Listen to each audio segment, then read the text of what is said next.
Hi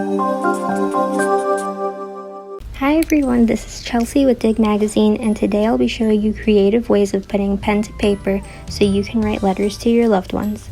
While texting and calling is way more convenient, there's something much more personal about handwriting a letter the old-fashioned way. One of my friends and I sent each other letters while she was going to school far away from home, so it can be a great way to let people know you're thinking of them. You'll need a few supplies before we get started. Paper and an envelope, of course. You can also find affordable stationery sets from Daiso, or you can support your local post office and buy sets from there. And don't forget your stamps.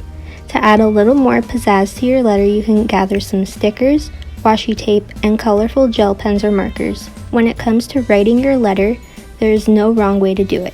You can ask your loved one how they're doing or what they have coming up, and then update them on your life. Or you can go full stream of consciousness and talk about anything. Once you're done writing, you can add some fun elements to your letter. Here I'm framing my letter with a thin cherry washi tape from Daiso before adding some flourishes and stickers. Set your letter aside and address your envelope. It's possible to get carried away with decorating here, but you should make clear who the letter is for and their address for the sake of our postal workers. You can keep it simple with some doodles or stickers, or you can even buy an ink pad with stamps for some added cuteness. When packing up your letter, you can make it even more personal and add a photo of you both together.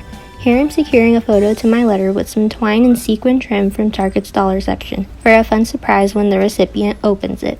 Seal your letter, stick on the stamp, and your letter is ready to be dropped off. And there you have it. Writing letters is a fun way to keep in touch with friends and family, and they'll definitely appreciate the effort you put into it.